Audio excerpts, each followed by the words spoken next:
السلام عليكم ورحمة الله وبركاته.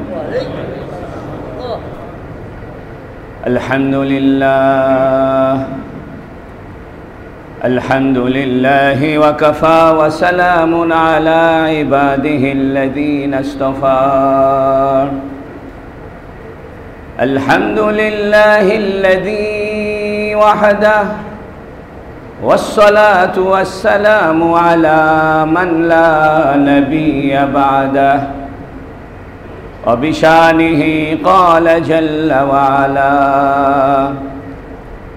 إن الله وملائكته يصلون على النبي يا أيها الذين آمنوا صلوا عليه وسلموا تسليما. اللهم صل على محمد وعلى آل محمد كما صليت على إبراهيم وعلى آل إبراهيم إنك حميد مجيد. اللهم بارك على محمد وعلى آل محمد كما باركت على إبراهيم وعلى آل إبراهيم إنك حميد مجيد. أما بعد فقد قال جل وعلا: إذا جاء أجلهم لا يستأخرون ساعة ولا يستقدمون. وقال النبي صلى الله عليه وسلم: زوروا مقابركم فإنه يتذكر الموت أو كما قال عليه الصلاة والسلام.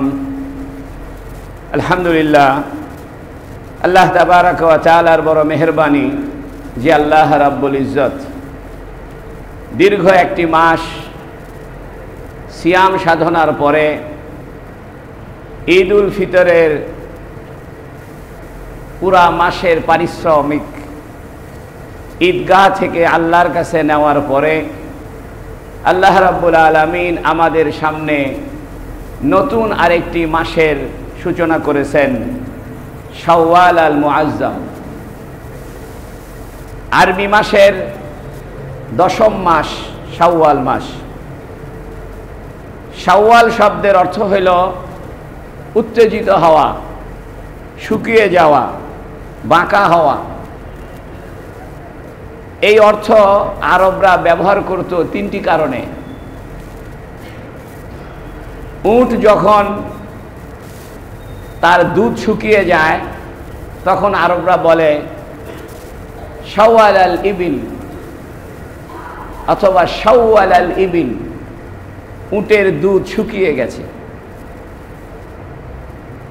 তো উটের দুধ যখন শুকিয়ে যায়, স্তনে দুধ কম হয়ে যায়, তখন আরবরা শাওয়াল শব্দ ব্যবহার করত। সেখান থেকে এই মাসের নামকরণ হয়েছে শাওয়াল।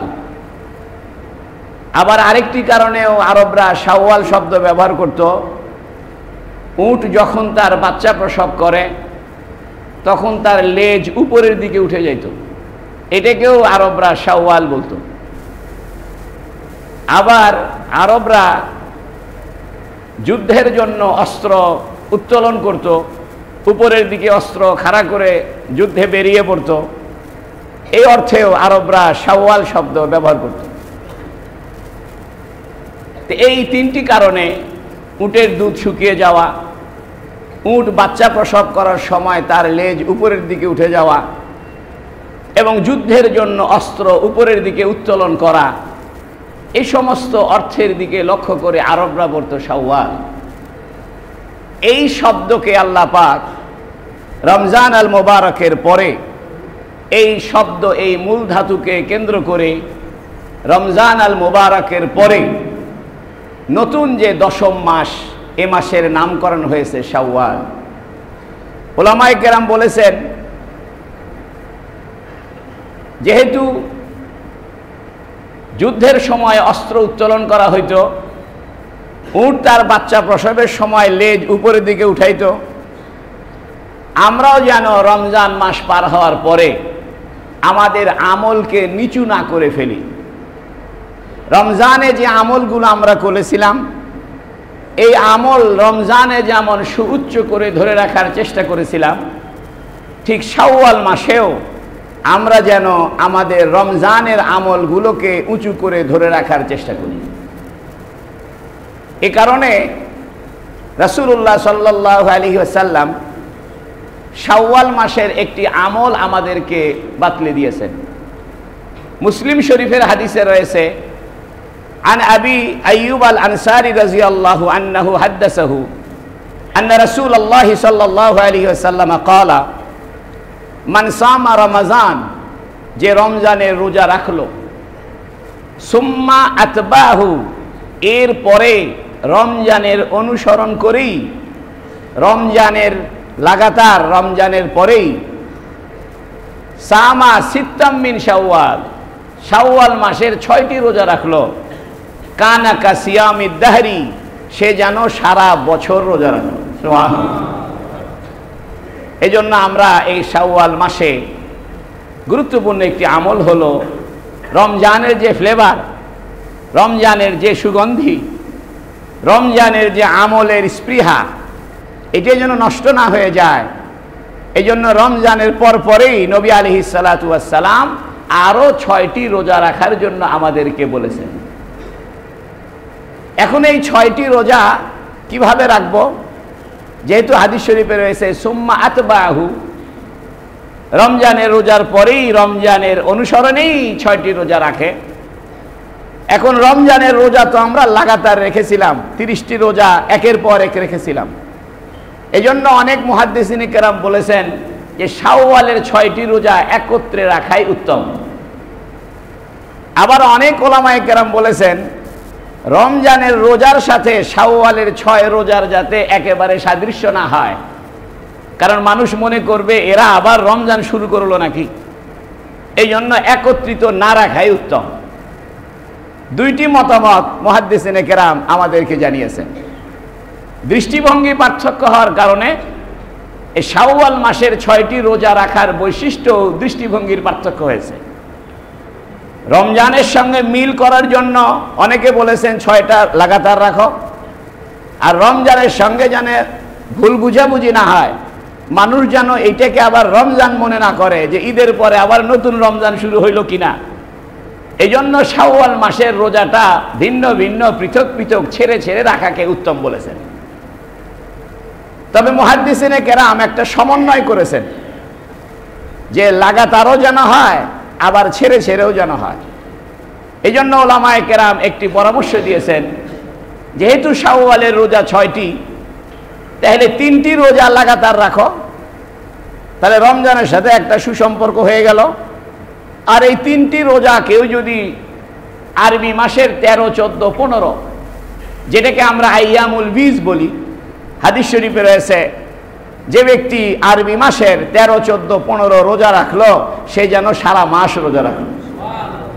তাহলে ওই হাদিসের দৃষ্টিতে আমরা শাওয়াল মাসের 6 রোজার 3 রোজা আরবি মাসের 13, 14, 15 রাখতে পারি, তাহলে একসঙ্গে রাখার বিষয়টি আমলে এসে যাবে।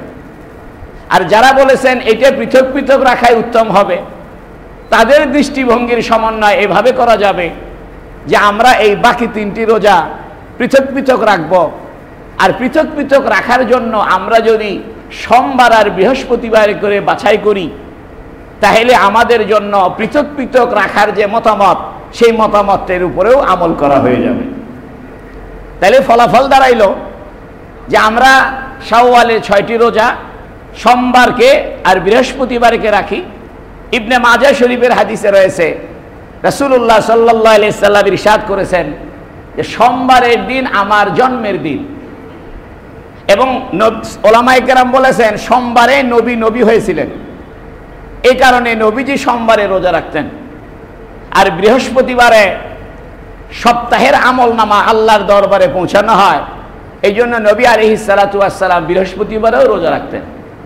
এখনো মদিনা শরীফে মসজিদে নববীতে সারা বছর সোমবার আর বৃহস্পতিবার ইফতারির ব্যবস্থা করা হয়। এই জন্য আমরা ইনশাআল্লাহ শাওয়ালের 6টি রোজা সোমবার আর বৃহস্পতিবারে রাখবো। তাহলে শাওয়ালের 6 রোজার ফজিলত হাসিল হইল, আবার সোমবারে রোজা রাখার যে মর্যাদা এটাও পাওয়া গেল, বৃহস্পতিবারে রোজা রাখার যে মর্যাদা এটাও পাওয়া গেল, আবার 13, 14, 15 তারিখে রোজা রাখার যে মর্যাদা এটাও পাওয়া গেল। তাহলে এইভাবে রোজা রাখলে ভালো হবে। এ কথার অর্থ এই নয় যে কেউ যদি সোমবার বৃহস্পতিবার বাদে অন্য দিন 6 রোজা রাখে তাহলে তার শাওয়ালের 6 রোজার সওয়াব হবে না, এটা এরকম নয়। এটা একটা উত্তম পদ্ধতি। শাওয়াল শব্দের অর্থ ছিল উত্তেজিত হওয়া, উঁচু হওয়া।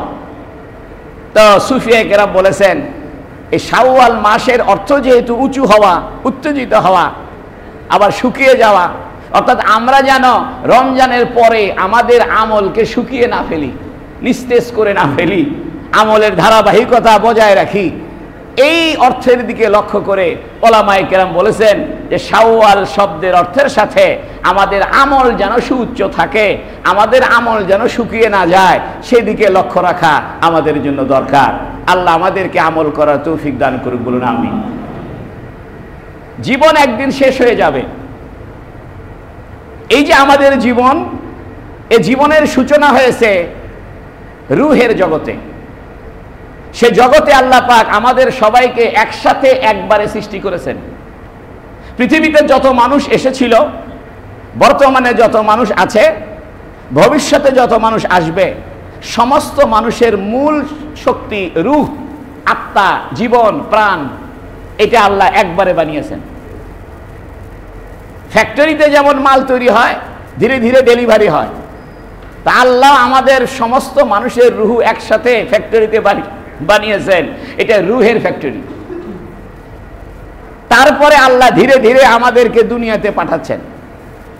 এই যে দুনিয়াতে ধীরে ধীরে পাঠানো হইতেছে, এটাকে আরবিতে বলে ইন্তেকাল। কোন মানুষ মারা গেলে আমরা বলি যে ভাই ইন্তেকাল করেছে।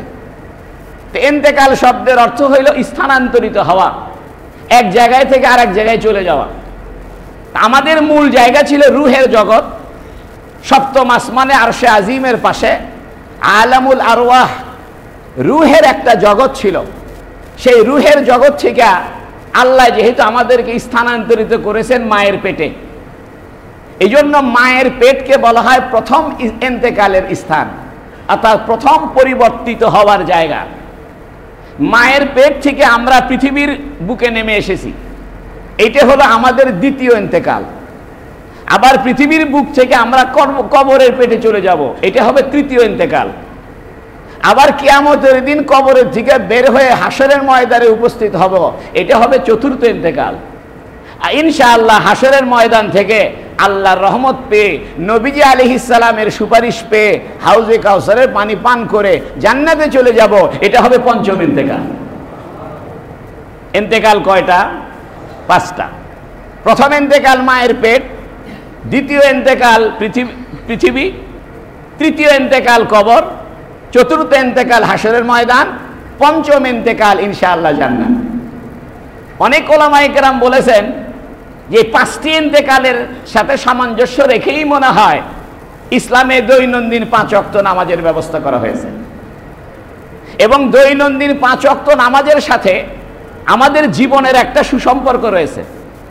ফজরের নামাজ, ফজর শব্দের অর্থ হইল আলোকিত হওয়া, উষার আলোকে আরবিতে বলে ফজর। এই জন্য কোরআনুল কারিমে একটি সূরা রয়েছে সূরাতুল ফজর। ফজর বলা হয় উষার আলোকে। সূর্য এখনো উঠে নাই, তবে সূর্যের উঠার পূর্বাভাস দেখা যায়, এটাকে বলে ফজর। আর সূর্য উঠে গেলে এটাকে বলে ইশরাক। শারকুন শব্দের অর্থ পূর্ব দিগন্ত, আর ইশরাক শব্দের অর্থ হইল পূর্ব দিগন্তে আলোকিত হয়ে যাওয়া। এই জন্য আমরা ফজরের নামাজ ইশরাকের নামাজের আগেই পড়ি। তো ফজরের নামাজ আমাদের জীবনে একটি দৃষ্টিভঙ্গির দিকে ইঙ্গিত করে, সেটি হলো আমরা মায়ের পেটে ছিলাম, সেখান থেকে আমরা ভূমিষ্ঠ হয়েছি।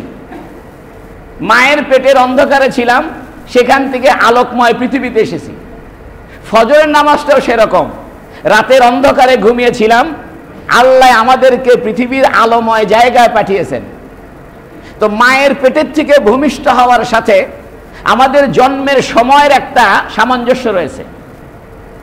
জন্মের সময়টা এরকম ছিল যে মায়ের পেটের অন্ধকার শেষ, পৃথিবীর আলো বাতাসের যুগ শুরু। তো জন্মটাও সেরকম, ফজর নামাজটাও সেরকম, রাতের অন্ধকার শেষ, পৃথিবীর আলো বাতাস শুরু। এই জন্য ওলামায়ে কেরাম বলেছেন যে ব্যক্তি ফজরের নামাজ আদায় করলো সে যেন তার জন্মের সময়কালীন শুকরিয়া আদায় করে দিল। প্রতিদিন ফজরের নামাজ আসে, আমরা ফজরের নামাজ পড়ি, আল্লাহ ইঙ্গিত দেয়, বান্দা তুমি তো মায়ের পেটের অন্ধকারে ছিলা, আমি তোমাকে কুদরতি ভাবে আলোকময় পৃথিবীতে পাঠিয়েছি। দুনিয়াতে আসার পরে তুমি রাতের অন্ধকারে ঘুমিয়েছিলা, আমি সেখান থেকে তোমাকে জাগ্রত কইরা আলোকময় পৃথিবীতে পাঠিয়েছি। তুমি যেন ফজরের নামাজ বাদ দিও না, আর তুমি যেন ফজরের নামাজ পড়ার পরে এই কথা মনে করিও যে আমি আল্লাহ যেমন মায়ের পেটের থেকে তোমাকে বের করে দুনিয়াতে আনছি, ফজরের নামাজের সময়ও প্রত্যেক দিন তোমাকে আমি অন্ধকার রাত্রি থেকে আলোকময় দিনে তোমাকে নতুন করে জাগিয়ে তুলি। এজন্য তুমি ফজরের নামাজ তোমার জন্মের শুকরিয়া আদায় করিও। জন্মদিন পালন করার কোনো দরকার নাই, বরং জন্মদিন পালন করা এটা নাজায়েজ কাজ, এটা খ্রিস্টানদের স্বভাব। কিন্তু আমরা নামাজ পড়ি, হজ করি, কিন্তু বাচ্চারা জন্মদিনে কেক না কাটলে আমাদের মনে তৃপ্তি হয় না। এই জন্য জন্মদিন পালন করবেন না। মুসলমানের জন্মদিন ফজরের নামাজ, সুবহানাল্লাহ। এই জন্য দেখেন রাত্রেবেলা ঘুমের সময় একটা দোয়া পড়া সুন্নত, আল্লাহুম্মা বিসমিকা আমুতু ওয়া আহয়া। এর অর্থ হলো যে হে আল্লাহ, আমি আপনার নামে মরে যাচ্ছি। মৌত, আমাতা ইউমিতু মানে মৃত্যুবরণ করা, বা মাতা ইউমিতু মানে মৃত্যুবরণ করা। তাই নবীজি ঘুমের সময় দোয়া শিখিয়ে দিয়েছেন, এই দোয়া পড়ে ঘুমাও, আল্লাহুম্মা, হে আল্লাহ, বিসমিকা আমুতু, তোমার নামে আমি মরে যাচ্ছি, ও আহয়া, তুমি চাইলে সকালে আমি জিন্দা হব, তুমি না চাইলে সকালবেলা আমার জিন্দা হওয়ার কোনো উপায় নাই। এই জন্য মৌত আরেকটি শব্দ আমরা পেয়ে গেলাম। মৌত শব্দের অর্থ হলো শুকিয়ে যাওয়া। যেহেতু মানুষ ঘুমের সময় নিস্তেজ হয়ে যায়, নিস্তব্ধ হয়ে যায়, তার অঙ্গ প্রত্যঙ্গ স্থির হয়ে যায়, যেন সে শুকিয়ে গেল। এই জন্য মৌত শব্দের অর্থ হলো শুকিয়ে যাওয়া। আর ঘুম থেকে উঠে নবীজি শিখিয়েছেন, আলহামদুলিল্লাহিল্লাযী আহয়ানা, সমস্ত প্রশংসা ওই আল্লাহর জন্য যিনি আমাকে নতুন করে জীবন দিলেন। সুবহানাল্লাহ।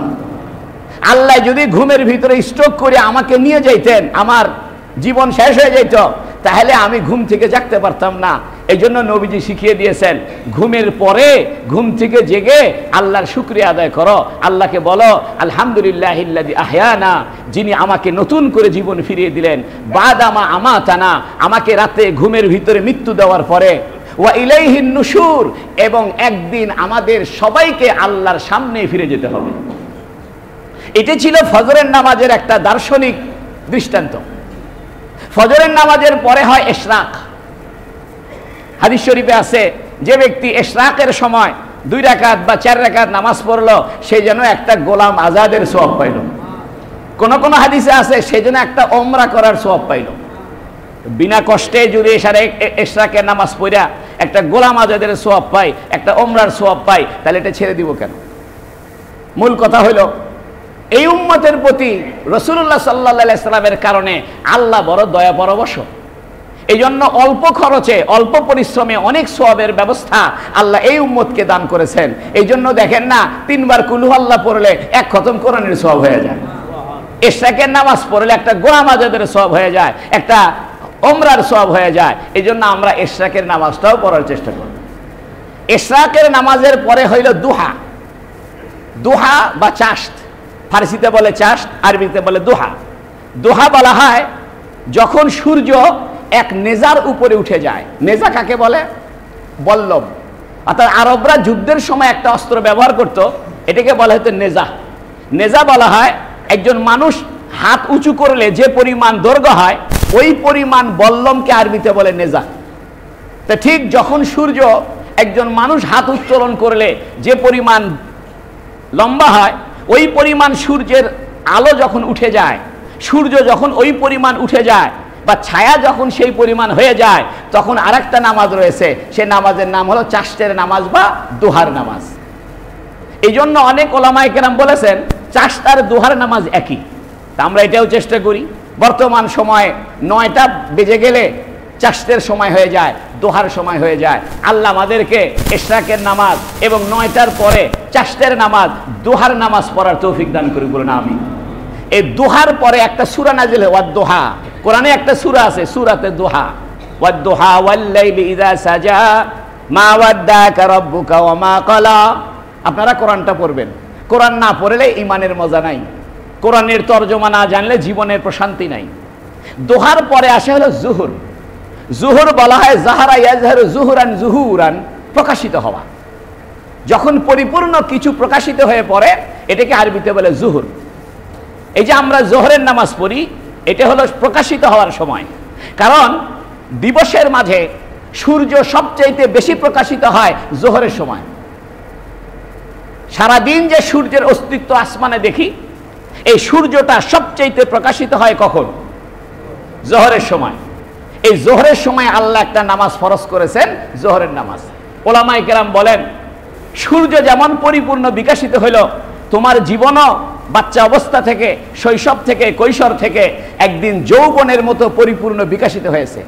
আমি তোমাকে যৌবন দান করেছি, তোমার শরীরে এখন পূর্ণাঙ্গ শক্তি, তোমার শরীরে এখন পরিপূর্ণ স্পৃহা, পরিপূর্ণ তোমার আমেজ, যৌবন দান করেছি। তাকিয়ে দেখো আসমানেও আমি জোহরে সূর্য উত্তোলন করেছি, সূর্যটা প্রকাশিত, যেন সূর্যের এখন যৌবনকাল।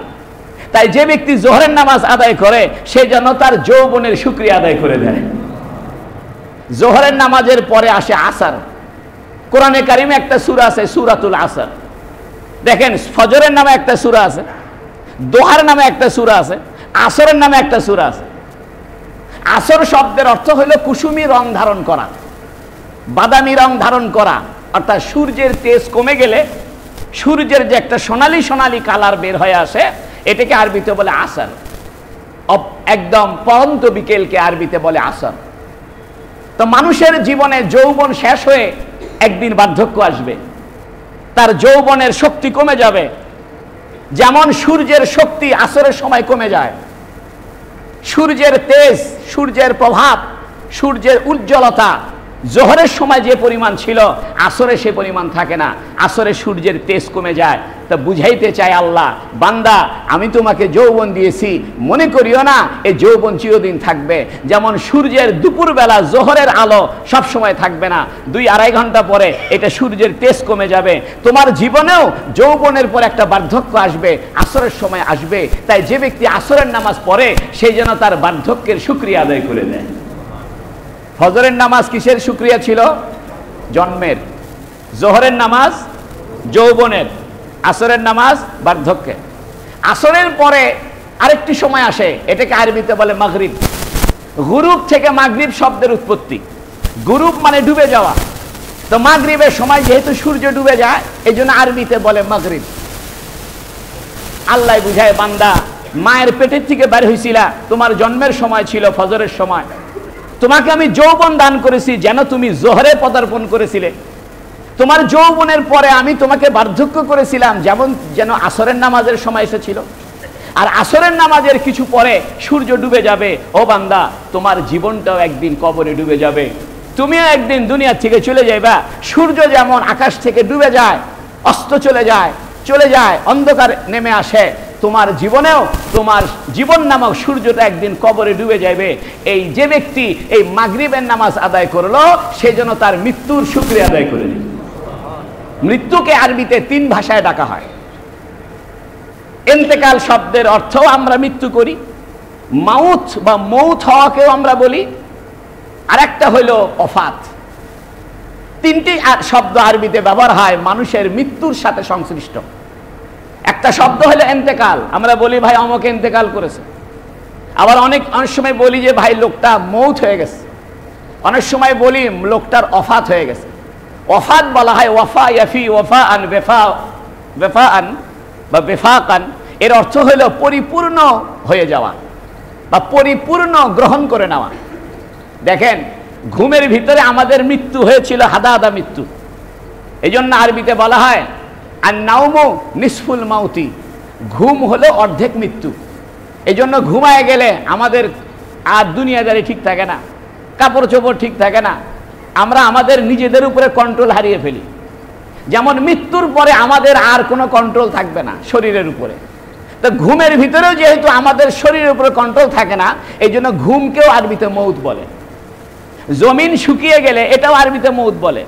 ফাআহইয়া বিহিল আরদাল মাইতা, আল্লাহ পাক শুষ্ক জমিনকে কোরআনে মউত বলেছেন।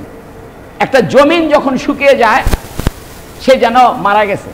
আবার বৃষ্টির পানি যখন হয়, জমিনের পানি সুজলা সফলা হয়, জমিন আবার উত্তেজিত হয়, আবার সে উর্বর হয়ে ওঠে।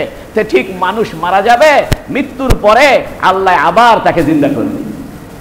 এ কথা মনে করিয়েন না যে মৃত্যু মানে সব শেষ হয়ে গেছে, বরং মৃত্যু মানে আপনার জীবনের একটা অংশ শেষ হয়েছে, জীবনের একটা বড় অংশ শুরু হচ্ছে। এই জন্য আরবিতে মৃত্যুকে 3 ভাষায় সংশ্লিষ্ট করা হয়েছে। একটা হলো ইন্তেকাল, যেহেতু আমরা রুহের জগৎ থেকে মায়ের পেটে এসেছি প্রথম ইন্তেকাল, সেখান থেকে দুনিয়াতে এসেছি দ্বিতীয় ইন্তেকাল। আমাদের এখন দ্বিতীয় ইন্তেকাল চলতেছে। আমরা যারা কারবালা মসজিদে আছি, পৃথিবীতে যত মানুষ বেঁচে আছে তাদের কয় নম্বর ইন্তেকাল চলতেছে? আর যিনি মারা গেছেন, যার জানাজা আজকে হবে, ওনার কয় নম্বর ইন্তেকাল চলতেছে? 3 নম্বর, কবরের জগতে গেছে। আবার আরেকটা ইন্তেকাল হবে কবে? হাশরের ময়দানে। আরেকটা ইন্তেকাল হবে কোথায়? জান্নাতে, যদি নেক আমল করি, যদি ঈমান নিয়ে থাকি। আরে আল্লাহ মাফ করুক, যদি নেক আমল না থাকে, ঈমান না থাকে, আল্লাহ মাফ করুক, আমাদের ইন্তেকাল হবে জাহান্নাম। আল্লাহ আমাদেরকে জাহান্নাম থেকে বাঁচায় দিক, বলেন আমিন। আরবি ভাষায় মৃত্যুকে আরেকটি শব্দে বলা হয় ওয়াফাত। ওয়াফাত মানে হইলে পরিপূর্ণ নিয়ে নেওয়া, অর্থাৎ ঘুমের ভিতরে আল্লাহ আমাদের রুহুটাকে একটু বিচ্ছিন্ন করে ফেলেন, আমাদের দেহের ভিতর থেকে রুহুটাকে একটু পৃথক করে ফেলেন, একটু সরিয়ে দেন, তাই আমরা নিস্তেজ হয়ে যাই। কিন্তু একদিন আমাদের দেহ থেকে রুহুটাকে আল্লাহ পরিপূর্ণ নিয়ে নেবেন, আর ফিরাই দিবেন না। ঘুমের ভিতরে রুহুটা একটু পৃথক হয়ে যায়, সকালবেলা জাগ্রত হলে আবার রুহুটা ফিরাই দেয়। রুহু ফিরাই দেয় কে? যে আল্লাহ আপনার রুহু ফিরাই দিল, সেই রুহুটা নিয়ে আমরা যদি ফজরের নামাজটা না পড়ি, তাহলে শুকরিয়া হবে না না শুকরিয়া হবে? সারা রাত ব্যবসা চিন্তা করলেন, 12টা 1টা পর্যন্ত গল্প, ফেসবুক টিপে টিপে শেষ, ফজরের নামাজ কাজা। আল্লাহ আমাদেরকে 5 ওয়াক্ত নামাজ জামাতের সাথে তাকবীরে উলার সাথে পড়ার তৌফিক দান করুক, বলুন আমিন। আমি বলছিলাম মানুষের মৃত্যুর সাথে আরবি ভাষার 3টি শব্দের সম্পর্ক। একটি ইন্তেকাল, যার অর্থ হলো স্থানান্তরিত হওয়া, ট্রান্সফার হওয়া। আরেকটি হলো মউত, নিস্তেজ হয়ে যাওয়া, শুকিয়ে যাওয়া। আরেকটি হলো ওয়াফাত। ওয়াফাত শব্দের অর্থ হলো পরিপূর্ণ নিয়ে নেওয়া। যেহেতু আল্লাহ পাক এক সময় আমাদের রুহুটাকে পরিপূর্ণ নিয়ে নেবেন,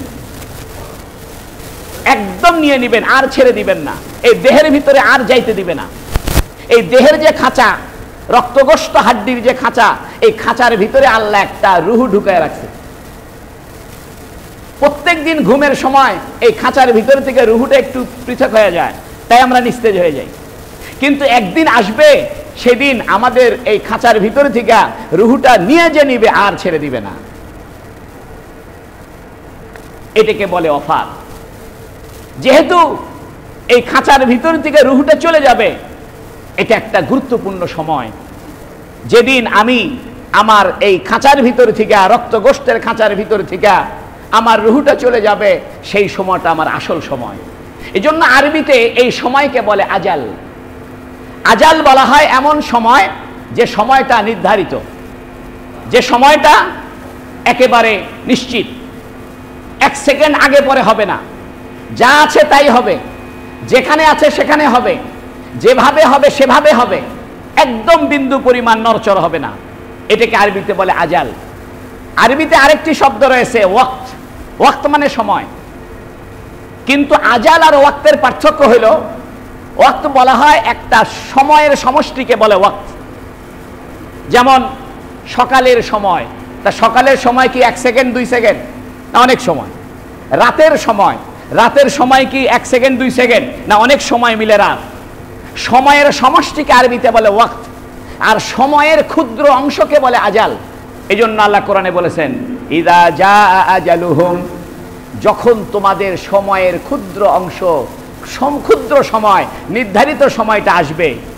ইযা জা আজালুহুম, যখন তোমাদের জীবনের একটা গুরুত্বপূর্ণ সময়, নির্ধারিত সময় আসবে, লা ইস্তাখিরুনা, এ সময়টা পিছানো হবে না, ওয়ালা ইস্তাকদিমুন, এবং সময়কে আগে করা হবে না। অর্থাৎ সময় এমন একটা সময় আসবে যে সময় তোমার থেকে পিছানো হবে না, তোমার থেকে আগানো হবে না, ঠিক যে সময়টা হবে সেই সময়ে হবে। এই সময়কে বলে আজাল, এই জন্য আজাল মানেও মৃত্যু। এই জন্য বন্ধু আমার, আমাদের জীবনে একটা গুরুত্বপূর্ণ সময় আসবে, এ সময়ের নাম হলো আজাল, এ সময়ের নাম হলো মৃত্যু, এ সময়ের নাম হলো ইন্তেকাল, এ সময়ের নাম হলো ওফাত। এই জন্য মৃত্যুর প্রস্তুতি গ্রহণ করা এটা বুদ্ধিমানের কাজ। হাদিস শরীফে আছে, আল কাইয়িসু মান দানা নাফসাহু ওয়া আমিলা লিমা বাদাল মাউত, সবচেয়ে চালাক ব্যক্তিকে নবী বলেছেন, সবচেয়ে চালাক ব্যক্তি হলো যে ব্যক্তি আল কাইয়িসু মান দানা নাফসাহু, যে নিজেকে চিনেছে, নিজের জীবন সম্পর্কে যে চিনেছে, সে হলো সবচেয়ে চালাক।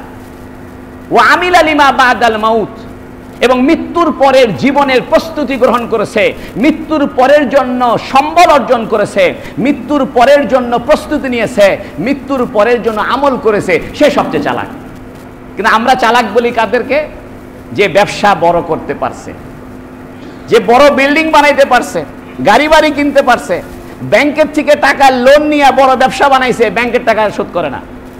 আমরা মনে করি লোকটা চালাক, দেখছো কত বুদ্ধিমান, এত বড় ব্যবসায়ী হয়েছে, বাংলাদেশ থেকে মালয়েশিয়াতে বাড়ি কিনছে, দুবাইতে বাড়ি কিনছে, কত চালাক, কত বুদ্ধিমান। নবী বলতেছে বুদ্ধিমান তারা নয়, বুদ্ধিমান হইল আল কাইয়িসু, বুদ্ধিমান। কাইয়িস কাকে বলে? কাইয়িস বলা হয় কাসে ইয়াকিসু কিয়াসান, মানে ধারণা করা। ধারণা করাকে, একটা জিনিসের সঙ্গে আরেকটা জিনিসের তুলনা করাকে আরবিতে বলে কিয়াস। এইখান থেকে আরবি ভাষায় একটা শব্দ হলো কাইয়িস, অর্থাৎ যে খুব এক জিনিসের তার এক জিনিসের তুলনা করতে পারে। যারা চালাক তারা ভালো জিনিসের সাথে খারাপ জিনিসের তুলনা করে চলে, এই জন্য চালাক হয়েছে সে। সে বুঝে এই মাল কিনলে লাভ হবে, চালাক। আর যে নাকি বুঝে না কোন মাল কিনলে লাভ হবে, কখন বিক্রি করলে লাভ হবে, সে জানে না, সে তো ধারণা করতে পারে না, এই জন্য সে চালাক নয়। তা আল্লাহর নবী বলতেছেন চালাক বলা হয় যে নাকি আখেরাতের সাথে দুনিয়ার ধারণা করছে, আখেরাতের সাথে দুনিয়াকে তুলনা দিয়েছে, তুলনা দিয়ে বুঝতে পারছে যে দুনিয়ার দাম নাই, আখেরাত আসল দাম।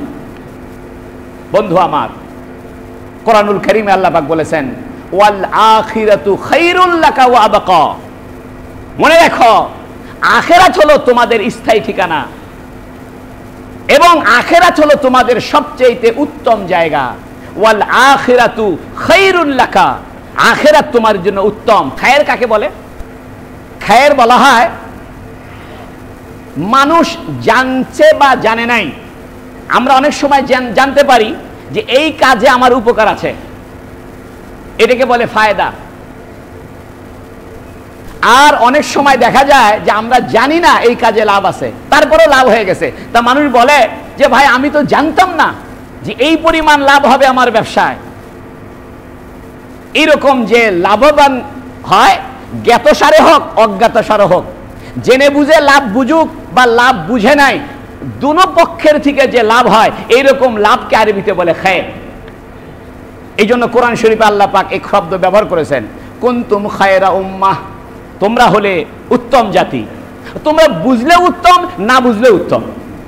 আমরা যে আখেরি নবীর উম্মত, এটা জানলেও আমরা উত্তম, না জানলেও আমরা উত্তম। এই জন্য আল্লাহ পাক কোরআনে বলেছেন ওয়াল আখিরাতু খায়রুন, আখিরাত তোমাদের জন্য উত্তম। তুমি বুঝো আর না বুঝো, তুমি বুঝলেও তো ভালো, তোমার জন্য উত্তম, আর যদি না বুঝো তারপরে উত্তম। কিন্তু আখিরাতে যে আফসোস করবা, হায়রে বুঝি নাই। এই জন্য কোরআনে আছে মানুষ বলবে আমাদেরকে একটু দুনিয়ায় ফিরাইয়া দাও, আমরা এখন বুঝতে পেরেছি দুনিয়ার দাম ছিল না, আখেরাতের দাম বেশি, এটা বুঝতে পারলাম কেবল, আমাদেরকে একটু দুনিয়ায় আবার ফিরাইয়া দাও। আল্লাহ বলবে যে না, লান তাজিদা লিসুন্নাতিল্লাহি তাবদীলা, আমার যে পদ্ধতি, আমার যে ব্যবস্থাপনা, এই ব্যবস্থাপনায় কোনো পরিবর্তন হবে না। তোমার মৃত্যুর পরে তোমাকে আর ফিরাইয়া দেওয়া হবে না। বন্ধু আমার, আসেন মৃত্যুর স্মরণ আমরা করি। মৃত্যুর স্মরণ একটা মানুষকে নম্র করে, মৃত্যুর স্মরণ একটা মানুষকে দুনিয়ামুখী থেকে আখিরাতমুখী করে, মৃত্যুর স্মরণ একটা মানুষকে নম্র বানায়, ভদ্র বানায়, মৃত্যুর স্মরণ একটা মানুষকে অহংকার মুক্ত করে, মৃত্যুর স্মরণ মানুষকে অন্য মানুষের সঙ্গে ভালো আচরণ করতে শেখায়।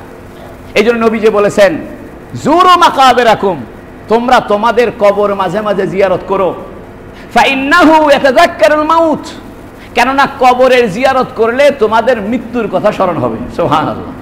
বন্ধু আমার, রমজান চলে গেল, শাওয়াল এসে গেল, এই জন্য আসেন আমাদের মূল কাজ হলো মৃত্যুর মোরাকাবা করা, মৃত্যুকে স্মরণ করা। মৃত্যু তো হবেই, আপনাকে একদিন এই বাড়ি গাড়ি, ব্যবসা বাণিজ্য, ব্যাংক ব্যালেন্স, কোটি কোটি টাকা, ডলার, এলসি সব আপনাকে রেখে চলে যেতে হবে, সব চলে যেতে হবে, কেউ থাকতে পারবে না। বন্ধু আমার, এই জন্য মৃত্যুর স্মরণ মানুষকে আখেরাতমুখী করে, কারণ মৃত্যুটা আখেরাতের দরজা। আপনি ঘরের ভিতরে ঢুকতে পারবেন না দরজা ছাড়া। আপনি যদি আখেরাতে ঢুকতে চান, জান্নাতে যাইতে চান, আল্লাহর সঙ্গে দেখা করতে চান, হাসরের ময়দানে নবীজির হাত থেকে হাউজে কাউসারে পানি পান করতে চান, তাহলে আপনাকে একটা দরজা দিয়ে যাইতে হবে। এই দরজার নাম হলো মৃত্যু। যাইবেন কেমনে? এটা আল্লাহ কোরআনে বলেছেন, ওয়ান্নাজিআতি গারকা ওয়ান্নাশিতাতি নাশতা। ওয়ান্নাজিআত, নাজুন বলা হয় কোন জিনিসকে টেনে হেসড়ে বের করা। যেমন আমরা অনেক সময় পুকুরের ভিতরে ডুব দিয়া শালুক বের করেছি, অনেকে পুকুরে ডুব দিয়া মাছ বের করে আনছে, এটাকে বলে নাজউন। কুয়ার ভিতর থেকে পানি টেনে বের করাকে বলা হয় নাজউন। আল্লাহ বলেছেন, দেখো তোমাদের যখন যাওয়ার সময় হবে এটা দুই ভাবে হবে। একটা হবে টেনে হিসড়ে তোমাকে নেওয়া হবে, তুমি যাইতে চাইবে না। ওয়ান্নাজিআতি গারকা, গারকা বলা হয় ডুবে যাওয়াকে বলে গারক। অর্থাৎ একজন মানুষ ডুবুরি, সে যেমন পানিতে ডুব দিয়া পানির নিচের জিনিস বাইর করে আনে, ঠিক তুমি যদি নেক আমল না করো, ইমানদার না হও, দুনিয়ামুখী হও, তাহলে তোমার যাইতে মনে যাবে না। মনে করেন আপনার বগুড়াতে সব ব্যবসা বাণিজ্য, আপনারে কেউ যদি টাইনা নিয়ে বলে যে ভাই সারিয়াকান্দি চরের ভিতরে তোমারে থাকতে হবে, সেখানে বিদ্যুৎ ব্যবস্থা নাই, পানির ব্যবস্থা নাই, ইন্টারনেটের ব্যবস্থা নাই, তাহলে আপনি যাইতে যাবেন? আপনি বলবেন ভাই এখানে আমরা নিও না ভাই। তো কিছু মানুষ, আল্লাহ আমাদেরকে বাঁচায় দিক, যাদের আকর্ষণ দুনিয়ার প্রতি বেশি, তাদের মৃত্যুর সময় যাইতে মনে যাবে না। কিভাবে যাইতে মনে যাবে? এত টাকা, এত ব্যাংক ব্যালেন্স, এত ব্যবসা, এগুলো ছেড়ে দিয়ে যাবো কেমনে? তা আল্লাহ কোরআনে বলেছেন, ওয়ান্নাজিআতি গারকা, যখন যাইতে চাইবে না তখন ডুবুরি যেমন ডুব দিয়া পুকুরের নিচ থেকে শালুক বের করে আনে, তোমার জানটাও আজরাইলে তোমার শরীরে ঢুকা টেনে হেসড়ে থাপড়াইতে থাপড়াইতে বের করবে। আল্লাহ আমাদেরকে বাঁচায়। এই জন্য মৃত্যুকে যদি সহজ করতে চান, আখেরাতের ধান্দা বাড়ায় দেন। মৃত্যুকে যদি সহজ করতে চান, আখেরাতের চিন্তায় মগ্ন হন। আল্লাহ পরের আয়াতে বলেছেন, ওয়ান্নাশিতাতি নাশতা। নাশিতাত বলা হয় মৃদুভাবে খুলে দেওয়া।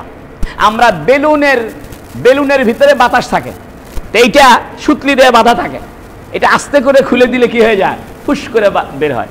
আর যদি জোরে ধাক্কা দেন, ফটাস করে আওয়াজ হয়। একটা বেলুন বাতাস বের করার দুই রাস্তা, একটা হলো বেলুনের উপরে জোরে চাপ দিচ্ছেন, ফটাস করে আওয়াজ হইয়া বাতাস বের হয়ে গেছে, এটা কষ্টকর এবং বেলুন ছিন্ন ভিন্ন হয়ে যায়। আর যদি বেলুনের বাতাস বের করার জন্য আপনি মৃদুভাবে হালকা করে বেলুনের বন্ধন খুলে দেন, তাহলে ফুসফুস ফুসফুস করে বাতাস বের হবে, আপনি টের পাবেন না। তা আল্লাহ কোরআনে বলেছেন, ওয়ান্নাশিতাতি নাশতা। আর যদি তুমি নেক আমল করো, আখেরাতের ধান্দা করো, তাহলে আমি তোমার জীবনটা নেওয়ার সময় মৃদুভাবে খুলে দিব, ফুসফুস করে আস্তে আস্তে ধীরে ধীরে তোমার জ্ঞানটা বের হবে, তুমি টেরও পাইবে না। হাদিস শরীফে আছে, কিছু মানুষ মৃত্যুর সময় হাসি হাসি চেহারা হয়, কারণ যখন জান্নাতের ফেরেশতা তার জান নিতে আসে, তখন তাদের চেহারা দেখা বেচারাটা হেসে দেয়। এই জন্য মৃত্যুর সময় তার চেহারা হাসি মাখা হয়ে যায়। আর কিছু মানুষ জাহান্নামের ফেরেশতা দেখে ভয় পেয়ে যায়, তার চোখ বড় হয়ে যায়, তার চেহারা বিকৃত হয়ে যায়। আল্লাহ আমাদেরকে মৃদুভাবে জান নিয়ে যাক, সেই আমল করার তৌফিক আল্লাহ আমাদেরকে দান করুন। বলছিলাম, ফজরের নামাজ আমাদের জন্মের সিগন্যাল দিয়েছে, জোহরের নামাজ আমাদের যৌবনের বার্তা দিয়েছে, আসরের নামাজ আমাদের বার্ধক্যের বার্তা দিয়েছে, মাগরিবের নামাজ আমাদের মৃত্যুর বার্তা দিয়েছে। থাকলো কোন নামাজ? এশা। এশা শব্দের অর্থ হলো রাতের খাওয়া। আরবরা বলে আশাইতু, মানে আমি রাতের খাবার খেয়েছি। তো মানুষ রাতের খাবার খাওয়ার পরে কি করে? ঘুমায় যায়। আল্লাহ বলতেছে দুনিয়ার খাওয়া একদিন তোমার শেষ হয়ে যাবে। তুমি যেমন রাতের খাবার খেয়ে ঘুমায় পড়ো, দুনিয়ার খাবার তোমার শেষ হয়ে যাবে। হাদিস শরীফে আছে, একটা মানুষ এক ঢোক পানিও যদি তার বাজেটে থাকে, এটা না খেয়ে সে মরবে না। একটা চাউলও যদি তার বাজেটে থাকে, একটা কাঁচা মরিচও যদি তার বাজেটে থাকে, সে পাবেই পাবে, পাবেই পাবে। এই জন্য এত হাহুতাশ করার কিছু নাই, এত অস্থির হওয়ার কিছু নাই। আল্লাহ পাক আমাদের সবাইকে আখিরাতে আমল করার তৌফিক দান করুন, বলুন আমিন। আশাইত শব্দের অর্থ রাতের খাবার খেয়ে বিশ্রামে চলে যাওয়াকে আরবিতে বলে আশা। এই জন্য রাতের বেলা আমরা, এই জন্য দেখেন সাহাবায়ে কেরাম মাগরিবের পরে খানা খাইতেন, খানা খেয়ে এশা নামাজ পড়ে শুয়ে পড়তেন, এটা সুন্নত। কিন্তু আমরা খানা খাই এশার পরে রাত 12টার সময়। এই জন্য আপনি যদি মাগরিবের পরে খানা খেয়ে নেন তাহলে আপনি সুস্থ থাকবেন। আজকে মেডিকেল সায়েন্স বলতেছে যে তোমরা 2 বেলা খাও, সকালে খাও আর সন্ধ্যার পর পরে খেয়ে নাও। কিন্তু আমরা খাইতেছি 10টা, 11টা, 12টা, এটা সুন্নত নয়। এই জন্য তো আমাদের নবী 1400 বছর আগে কোন মেডিকেল সায়েন্সের এত গবেষণা হয় নাই, নবীজি বলে গেছেন তোমরা খাবারটা এশার আগে খাইবা। কারণ এশা শব্দের অর্থই হলো রাতের খাওয়া খেয়ে নিয়া নামাজ পড়া। আপনি যখন রাতের খাবার খেয়ে নেবেন, আপনার কাজ হলো নামাজ পড়ে ঘুমিয়ে যাওয়া। তা আল্লাহ কয় দুনিয়ার সব খাওয়া খাওয়ার পরেই তোমাকে আমি নিয়ে যাব। এই জন্য আল্লাহ এশার নামাজের একটা সময় ঘোষণা করেছেন। ওলামায়ে কেরাম বলেন যে ব্যক্তি এশার নামাজটা পড়লো সে যেন মৃত্যুর পরবর্তী জীবনে তার আরামের ব্যবস্থা করে ঘুমিয়ে গেল। আর এক হাদিসে আছে যে ব্যক্তি এশার নামাজ পড়লো এবং ফজরের নামাজ পড়া নিয়ত করলো, সারা রাত ঘুমাবে, আল্লাহ তার নামাজে ঘুমের ভিতরে খালি নামাজের সওয়াব লিখবে। কারণ সে কিসের নিয়ত করেছে? ফজরের নামাজ নিয়ত করেছে। আপনি যে কাজের নিয়ত করবেন সঙ্গে সঙ্গে সওয়াব লেখা শুরু। আপনি হজের নিয়ত করেছেন, এখনো যান নাই, সওয়াব লেখা শুরু। আপনি দান করার নিয়ত করেছেন, এখনো দান করেন নাই, সওয়াব লেখা শুরু। কিন্তু গুনাহের নিয়ত করেছেন, সওয়াব লেখা হবে না। গুনাহ করার জন্য গুনাহের বিষয় হাতের মধ্যে নিয়েছেন, গুনাহ লেখা হবে না।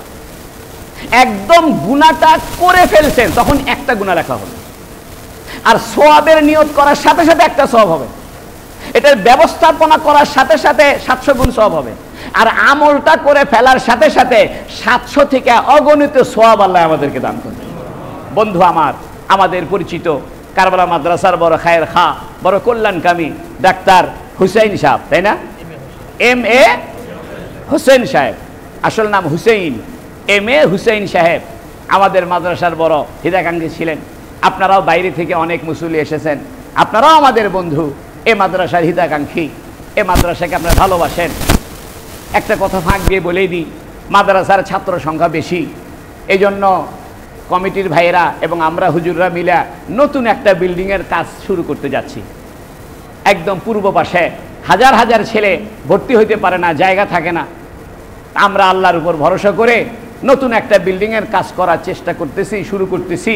আপনাদের কাছে দোয়া চাই, আল্লাহ যেন বিল্ডিংয়ের রড, সিমেন্ট, ইট, কারেন্টের বিষয়াদি, ফ্যান, দরজা, জানালা এবং মিস্ত্রির খরচ সব কিছু আল্লাহ ব্যবস্থা করে দেন, বলেন আমি।